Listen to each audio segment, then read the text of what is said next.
Welcome to Storytales, where love for pets meets the pursuit of dreams. I'm Penny. I'm Ray. Here, we will be unleashing our passion for pets and share our thoughts and experiences as we journey through our lives as pet and business owners. Today's episode, we will be discussing our pet insurance experience. Alrighty, let's dive in and make some positive waves. Hi Penny, we have a guest today again. Oh, it's Stanley again. Hi. I'm just joking, Stanley. I'm glad you're here. Yes. So today we invite Stanley to join our podcast because we will want to share some of the pet insurance experience. Yeah. I think all of us has encountered different types of pet insurance or used different ones and have different experience purchasing certain ones. So Yes. Who would like to start? I will start first. Okay. So to be honest, I actually don't believe in pet insurance at all. Oh, okay. So your stance is you don't believe in pet insurance. Yes, How about you, and Stanley? I didn't buy any insurance for my first cat. March. Yes, Okay. March.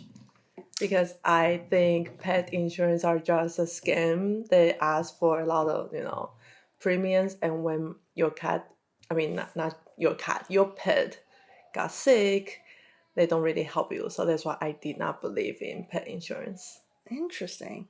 How about you, Stanley?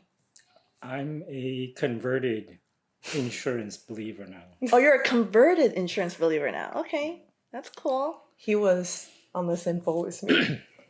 I think for me, it depends because I'm more focused on the protection of the pet.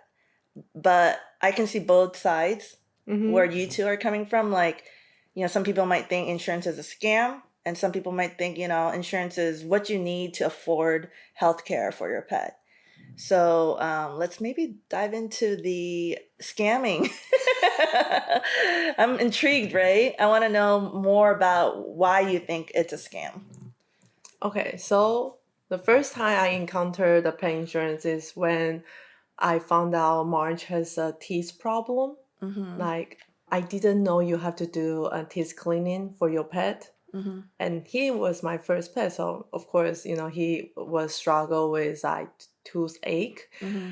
It was terrible to the point that he need to get some tooth removal. I remember the vet was telling me, your cat need to remove 8 teeth. Yeah, that's a lot. And 8 teeth cost like $2,000 something. That's like... That sounds right. Yes. That sounds about right. And, as a college student, I couldn't afford that. And then, so, of course, I asked my mom for help. And then when we were both in the hospital, the doctor started pushing the pet insurance. It was like, oh, you can do like nationwide pet insurance, and you can deduct on how much, but then there's another deductible you have to, meet first, and then the premium will be like, I remember it was like what, $50 or $70 per month? Yeah, you're right about that because I actually have purchased nationwide before and through my work benefit, and it's still that cost, so it's interesting. So in my mind, I was just thinking, okay, I need to pay something between $50 to $70 per month. And then I also have to make deductible. And then, of course, the more you pay, the deductible is lower. And I even asked, is it guaranteed that I will get, fully reimbursed? And then he's like, oh, I can guarantee that. So that's why I started thinking, okay, you want me to fork out all those money first. But then you can't even guarantee that, if you're going to help me at the end. But then right now I see the bills is $2,000 something. At least I know what I'm, paying for. And I already asked my mom to help me. And that's why I did not believe them. So what did you do in the end? At the end, I still didn't go for the insurance. So because you just paid out of pocket instead? remember the deductible was like more than $1,000. So that means I still have to pay like a couple $100. I remember like $800 or $900. So I really did not think, I worth it.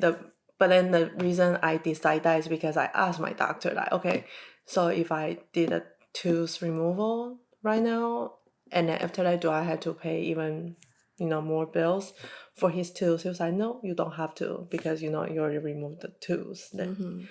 And later on, you just have to be careful with his teeth cleaning and stuff. So that's why in my mind I was like, okay, I'm gonna pay 2,000 something, and that's it for his tools. And I was right. I never need to pay any single dime for his tools bills anymore. Yeah, Yes. that's interesting. But if you calculate 2,000 divided by 12, there's still like some insurance premiums for some pet out there. And did the 2000 also cover like anesthesia, those type of things, You mean my bill, 2,000? Yeah. Yes, it does. and the X-rays and stuff like that? Yeah. Yeah. So I was like, I'm just going to pay for that because I don't know how they're going to bill me if I have the insurance. Yeah. I'll hold my thought. Okay. What do you think, Stanley, on March? well, on the type of insurance she got Yeah. for her pet? I think we've always kind of understood pet insurance in a different way. Like we've always thought of it as our own health insurance, which pet insurance doesn't operate that way. And so that's kind of the first obstacle to kind of get past. My issue in the beginning was with preventive care, that you can pay upfront and you think you're getting, it's labeled as preventive care, but then there's some things that are not covered. You still have to pay out of pocket for. Like so what? I forgot what it was. We were looking at preventive care for Bagel and Latte, and it seemed like it was mainly just covered doctor's visits, like the annual checkups, maybe the vaccines. Teeth cleaning is not included. I think that was basically it. And then I'm just like, the cost of those things are kind of minimal compared to some of the other stuff that you would consider preventive care. And that's not covered, so there's no reason for me to be getting this. And that's kind of like, we just didn't really first decide to get pet insurance for Bagel and Latte, or Bagel first. I think it's when we started looking into the other type of insurance, like the accident and illness one. And then that's when, for me, that one seemed a little bit more worth it, especially if they would cover like diseases that kind of happen. And so that's kind of what I decided to at least try it out and see what happens with Bagel. I think I still had kind of what March went through in my mind with his cancer diagnosis.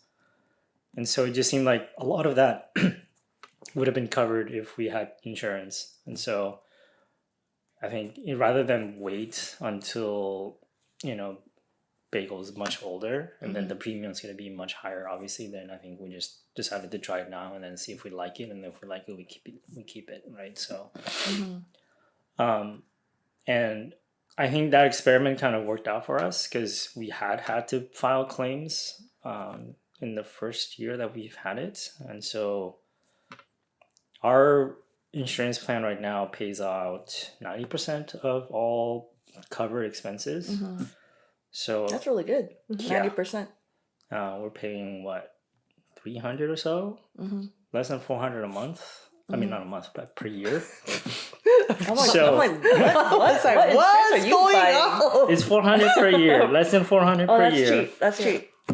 And I think I forgot what Bagel went to the hospital, the vet for, He but ate a tube. no, it was before that. Oh, okay. I know It Latte was went to before the that. hospital too. Yeah. But anyways, whatever we got back from that 90% is more than what we paid for in premiums. So to me, that's kind of worth it. Yeah. And Latte's been in the hospital quite often, 2 or 3 times, I think. And each time, again, it's worked out for us again. So we're just going to keep doing that. I think the preventive stuff, I think, again, minimal cost compared to when Bagel had to go and had his stomach open because he ate stuff that he wasn't supposed to. So, yeah, I think it's worth it. Yeah. Like even though like, and I think in Ray's situation where, you know, either the big lump sum bill versus the monthly dispersed, you know, payment. I think it just depends, right? Like what would work better for you financially, and also if that policy can cover, like you said, 90% of your bill. If you can find a policy like that, that's amazing. Maybe you should share that with us. But for me, I see pros and cons with all these insurance because I'm a very loyal customer of Banfield because for me, it's easy, right? Versus having to file claims and whatnot. Like we don't ever have to do that. Just kind of, you know, the price right then and there, and you do it, right? So, and I was talking to you guys about it earlier, and you guys are kind of comparing it to, oh, it's like a Kaiser, right? Yes. It's like a Kaiser health insurance versus getting a car insurance where you have to pay a deductible, file a claim, and wait for your money back, right? That's why I like it, because I'm someone that doesn't have time to worry about like filing claims and just too much paperwork and emailing and whatnot when I'm already doing all that every day with other things. But so one example, my dad's late German Shepherd, she passed away 2 years ago, and we didn't know what was wrong with her at that time. And she had the Banfield insurance, and basically they asked, oh, since she like has some major health issues, do you want to upgrade her insurance policy to $80 a month that will cover specialty issues, right? And I'm like, well, if it will cover, sure, because they're going to start running all these blood work, x-rays, all that, which will cost me like over $1,000 for sure, rather than me just paying $80 a month and they'll just cover all of it, right? And I didn't know she was like that, like, how should I say it? She was that much in a state where she was going to pass away. She looked normal from the outside. Internally, we didn't know it was really serious. And she passed away literally not even a week since I upgraded the insurance. Oh wow, that's so sad. And we even had like a surgery consultation appointment set up to take her to go get checked to see what they can do for her, what's really wrong with her, and we couldn't even make it to that appointment. So basically, when I upgraded that insurance policy to the $80 a month from like the 60 something a month, I entered a new contract. And so, and they did all those diagnoses on her, like those like lab work, everything. And the moment she's deceased, the policy does not cancel. Oh. So what does that mean? You keep paying? I keep paying for a year, even though she's no longer here to utilize it. Wow. And if I asked them to terminate the insurance policy, they said that I would have to pay back whatever was covered, which is more than me paying monthly for a year. Oh, wow. Yeah, exactly. See, this is why I say insurance is a scam. I mean, you're not wrong. Like the way it's set up makes it seem very scammy, right? Because you're now locked in, even though there's no pet to use it. And they don't tell you things. And they don't tell you these things because when they sign you up, you don't get to read all the fine prints. They just kind of scroll. You want to sign up? Okay, cool. Scroll, agree, done. You know, like sign your name here. Yes. But you don't know these situations. So I think this is a really good information to share with people. If you ever decide to upgrade your insurance plan because you have a sick pet that needs those treatment, you have to kind of consider. Yes. Because they might go away in a week without you even realizing, and then now you're locked in for a whole year. Yeah, see, this is why I still don't believe in pet insurance. Yeah. But then Stanley is willing to pay for bagel and latte, so yeah, why not? Yeah, the dad got it, right? I don't have a man to pay for mine, so I got to pay out of pocket. Yes. Well, I think part of the reason why I chose to is because we've always had this hesitation with March whether we wanted to take him to the vet or not, because we knew that it was just basically sunk costs. Like the moment you walk in and the moment you have an appointment, you're just paying, and there's nothing you're ever going to get back out of it, right? And I think part of the reason why there could be hesitation is just like, well, maybe nothing is really wrong with him and then he'll be okay in a bit, right? And then you're just paying like what, $100, $200 for a doctor's visit for them to tell you, oh, he's fine, just monitor him. Whereas I think now with insurance, at least you know that like if you really think it's like like an acute injury or something that happened kind of immediately, that's typically covered at least with our insurance, then there's really no reason to hesitate because you know that you will most likely get 90% of that cost back. Is it always guaranteed 90%, or is there like another little trick inside? Like you can only redeem it for like twice a year. There's no limit. Okay. But then I don't think we've ever taken them to the vet and the vet says they're okay. Like we've been pretty good about triaging to the point where like we're only taking them when something is wrong. So if assuming that continues moving forward, then whenever we decide to go to the vet, we'll be able to submit those costs for a claim. And also it's kind of that peace of mind, right? You know, like you have a process, you know what to expect versus not having an insurance. You're like, okay, what do I do the moment sorry, I was gonna say that's where it hits the fan, right? Like, am I allowed to cuss here? I'm joking. Yeah, I have March without insurance all his entire life, and then he has heart disease, so I also have to pay his medication. So I do understand that, the vet bills is expensive. That's why Stanley mentioned he always hesitates. But when he is getting much older, I still did not believe in pet insurance because I think it's probably the people I encounter. Whenever I reach out, no matter which clinics or which vets I talk to, they always give me like vague information. And then whenever I ask, like, for example, is it guaranteed to cover, XYZ? I was like, oh, I don't know, you have to check that. But I can help you to say, So for me, they are very salesy. Like, you just want to push me to get the insurance. Maybe you get some commission. I'm not sure, but then if you can't even answer a simple question like that, or I will even ask like a easy question like, so how will it benefit if I still need to pay for the vaccination, like teeth cleaning, and then you even told me like accident is not gonna cover. So what exactly am I covering here? Yeah. And they can't really answer that. Yeah, and I feel like that's really also maybe even the insurance company problem, right?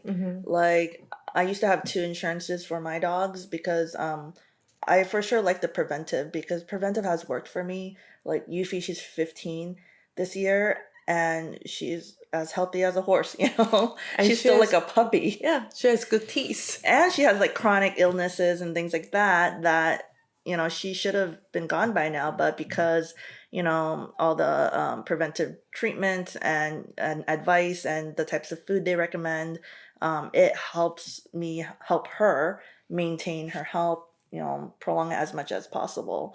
But at the same time, like when you talk about your dental stuff, like every time I go to the dentist, they clean their teeth.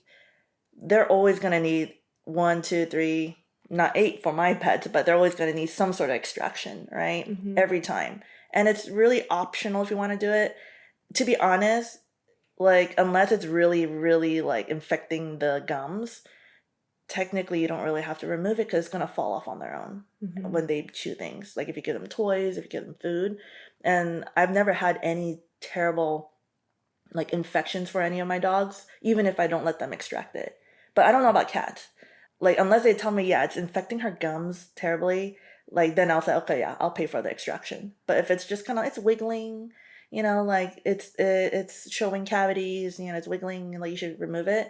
Like I don't really have them removed because I get it checked every half a year anyways. Like they get their teeth cleaning every half a year. So in another 6 months, I'll know whether or not this gum is bad. If it is, then yank it out. But if it's not, it might have fall off on its own. Yeah. Like I've had a Pekingese that my parents never ever took them to dental, and she's never had any teeth problem. But in the end, when they're old, all the teeth falls off. But that's kind of not preventable, Like ultimately, it's gonna fall off. It's just a matter of how much, right? How many teeth falls off. Yuffie is really good because she's had teeth cleaning all her life. Rarely ever needs extraction, maybe like 1 or 2 here and there. But she still has majority of her teeth because she has done the preventive dental cleaning. And I think sometimes it just depends on the pet too. And so I'm not saying that will guarantee you'll have great teeth for your pet, Yes. but I think it does help. I think that's a choice you can do. for Yeah, your pet. yeah. It's a choice, exactly. And it's a choice too. When it comes to the time to pay for it, they ask, do you want to pull it out? You can say no to it. You don't have to be pressured into saying, yes, I'll remove all 8. You know, you can ask some questions like, okay, how bad is it? Is it really infecting the gums? Like those are things that you can ask the veterinarian, and if they can't answer you properly, then you know they're kind of being shady and they just want money from you. Yes. You know, and so it just depends on how you approach it. Like, don't ever feel pressured by the doctor. Yes, that's why I didn't like vet Yeah. and insurance. But then one thing they'll say to pressure you too is if you don't get the extraction now, if you want to do like X-ray next time, it won't be covered, or you have to pay again. Yeah, things you have like that. redo all of Yeah, things. exactly. So that's kind of like a bad business practice for a lot of businesses. But you know, I can see why they try to do it because they need to make money too. But in the end, it's like you just got to make a good judgment on your own. Yeah. Yeah, the judgment is get a new vet. It's getting bad. Yeah. I think we've switched around quite a bit, looking for a vet that we feel comfortable with, that is honest with us, and I think that also reduces some of the. It might reduce the need for the insurance in terms of like whether you feel like you need it or not. If you have somebody who will communicate with you honestly and tell you just exactly what's going on and what you need. But I think, I mean, the teeth cleaning thing, that's also one of the things that kind of drove me into looking into pet insurance. I mean, just because we know what March went through. But then talking to the vets during Bagel and Latte's last annual checkup, because we were under the impression based on the previous vets that cats have to do the cleaning every year. Yeah, so then we're like, okay, Bagel's 2, Latte also turned 2, but then like when I asked at the checkup, they're like, oh, their teeth are fine, they don't need teeth cleaning. I'm like, okay, that's completely different from what I've heard before. And so you know, I think that definitely, to me, that just makes it seem less likely that we will get preventive care for like care insurance for Bagel and Latte. But yeah, it just seems like people are just pushing you towards a certain direction just because they know either they get kickbacks or they try to make it sound like it's the right thing to do, and then if you're not doing it, you're not a very good pet owner. Yeah, like my previous pet, I mean, not previous pet, previous vet trying to guilt trip me because I did not want to purchase a pet insurance. Yeah, a lot of people do that. And honestly, like, why should they guilt trip you if you are willing to pay the money? You know, like, you're still getting the treatment, you know, like, but it's like, yeah. That's why I say maybe there's something going on there. I don't know because I already pay premiums, but then maybe at the end I still have to pocket out for a big lump sum. Yeah. That's just like the worry that I always have with pet insurance because they're not being transparent. Well, 2000 is not even that far off from like if you do have, let's say, a preventive care insurance, even after they cover like maybe one x-ray and blood work, after you like calculate, because I know my sister, she had her dog pull out 11 of them, and like it was like over $1,000, and it wasn't 2000 for sure. I don't remember hitting 2000, but that's not that far from your 8 you know, for March, that at 2000, right? So a few more hundred, what's the difference? Yes. Then you also you don't have to pay monthly for an insurance. So if you think about it that way, yeah, maybe it's not really worth it. And when it comes to dental, right? Yeah, this is how I calculate 2000 divided by 16 because that's how long he lived. Right? It's cheaper than the monthly insurance fee. Yeah. Yeah, it's true. You know, I mean, my dogs fortunately didn't have to pull out that many teeth because they've started since they were a baby. It sounds like Bagel and Latte doesn't really need it because they have just amazing teeth in general. I don't know what genetics they have, but they probably have some really good hygienes or something. Yet, yeah. I think we are lucky to have a good vet because they always check the tartar for me. Yeah, that's good. Yes. Yeah. And then like I don't know, like this is kind of off topic, but like people sell like water, like things you can put in your water to keep teeth clean too. I don't know if those work, but like little like formulas. We actually do like puppy has rawhide. Yeah, rawhides. Yeah, like the one for puppy you can Uh-huh. buy for cat. Oh, okay. So that can help to remove Yeah. the tartar as well. Yeah, that I also give something similar to my dogs. Maybe that's also why their teeth is better than normal, and plus their dental by animal dental. Yeah, but that's pretty interesting. Like I think health insurance, I don't know. I can't decide whether or not I think it's good or bad. I think I'm in the middle because I've experienced bad and the goods. But has your minds changed at all after the discussion, or is it still the same? I mean, as long as Stanley keep paying for it, I will not say As long no. as someone pays for it, you don't think it's a scam anymore. But I have to say, because Bagels is like a little wildcat, so he get himself into troubles. Like I earlier mentioned, he accidentally ate a tube. I don't know how, so he had to went through a surgery. And that's definitely something that I did not encounter before, because Yeah. March was such a, homie boys. Yeah, he didn't cause you trouble. Yes. So I think with all the accident that Bagel caused, the insurance is helping him and helping us. That's good. Yeah, maybe it just depends on the pet you have, and you can decide if you should get insurance. Yes. You know, it's true because Buffy, she has chronic skin allergies, and she has like food allergies. She has environmental allergies. So seasonally, her ears, her back, like they get itchy, and if I tried to get her a nationwide insurance right now, they will deny me in covering anything for that because it's a pre-existing condition. Yeah. You know, but because she's had Manfield forever, and that's more preventive, they don't really care about pre-existing. They just want you to pay their membership, and they'll just treat it. You know, I feel like it does save me costs every time because every year I have to pay for getting the medication, getting the ear swabs, and all that. So and all the shots, like. And it's all covered. I just got to pay for the medication. Yeah. That's nice. Yes. Yeah, which I don't spend more than $300 on, which is pretty nice. So. And by the way, our pet insurance also around 300 something per year, not per month. Yeah, but I mean, like, I pay for 3 dogs right now. I think I pay like almost $250 a month. Oh, for 3 dogs. But then you have 3 dogs. Yeah, for 3 dogs. Yes. I used to pay for 4 dogs. But that $80 went away finally, so I didn't have to pay for that one, even though no pets. I'm like, can I transfer it to another pet? They're like, no. Oh, you cannot? No, you can't even transfer it to another pet. Oh, wow. Yeah. So it was just paying $80 until it was done. Yeah. Any last thoughts about health insurance that we didn't cover, or we think we covered all of it? I guess for me, just one last point was, when we were comparing whether we wanted to do preventive or like accident type insurance or both, it turned out that preventive tends to be more expensive It definitely is. than the accident one. But then it's just like, if you see what it's being covered, it's really not that much that's being covered. At least for cats it isn't. So it's just like, there's no point in this, because if I just do a regular checkup, it's less than whatever this is. There's just a bunch of extras that we don't usually get anyway, so there's no point in doing this. And then that's how we decided to go with the accident and illness one. Which I guess helps us, because again, like she said, right, Bagel tends Troublemaker. Yes.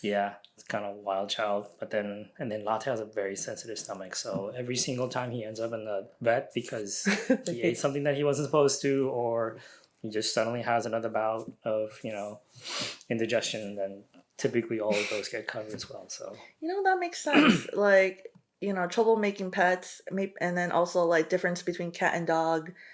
What's covered maybe is different, because I don't know like how different it is, and since I have Banfield, I don't know how they cover cats versus dogs, right? Yes. And then for me, I think most beneficial for me is really Buffy's allergies. Like, none of my dogs really cause trouble and cause accidents because they're not as smart as cats when it comes to jumping around, Although I do have a dog that that did learn from a cat and jumping over gates and stuff. And she's Bella? Yeah, Bella. That's my mom's dog, and she's like the toughest one of all. Like she can like get into accidents and still not be hurt. You know, like that's how tough she is. Yeah. So, but I can see what you mean. And your cats climb trees too. You know, and they hunt little critters, right? So. Yes. I can see that my dogs don't do those things, so I have a question because I know most of dog owner they also use preventive cares, but then when we're doing research, preventive care for cat is really bad. Like just like Sandy mentioned, they don't cover most of things. Do you think we are being speciesist again? species. Or maybe just something no one has really thought about a better plan. I think it's more about numbers. You have more dogs than there are cats, so it's like our insurance, right? If the more people you get, right, the lower your premiums are because you get to spread the cost with all those people. Yeah, that's true. So if you have more dogs, then your premiums are lower. So if we want to pay less premiums, we need to get more cats enrolled in insurance. That's okay, true. everyone, please go adopt the cat. Adopt the cat and enroll in insurance. So Ray and Stanley can have lower premiums. That's funny. But yeah, that's interesting. That's true. Most people just let their cat roam and do whatever, you know? Yes. And who cares about insurance, right? Like, That's true. it is simpler to own a cat than a dog, I have to say. I used to have Diana, and she's just so self-sufficient. Yes. You just gotta change out their litter box and feed them. And Penny also have a crazy cat story. You can check out our previous episode. Oh yeah, I have a lot of crazy cat stories, but maybe one day I'll get a cat again. And then maybe I don't need health insurance this time. Get an accident one. So I'm like coughing now from laughing. But okay, well I think that wraps it up. And yeah, if you enjoyed this topic, we have a lot of other interesting, funny topics that features Stanley too. Yes. If you enjoy hearing Stanley talk, or Ray or I, you can check out our podcast, go on our social, go on our website for our blogs, and subscribe to our mailing list if you want to keep updated. Yeah, until next time, we'll talk to you then. Goodbye. Bye.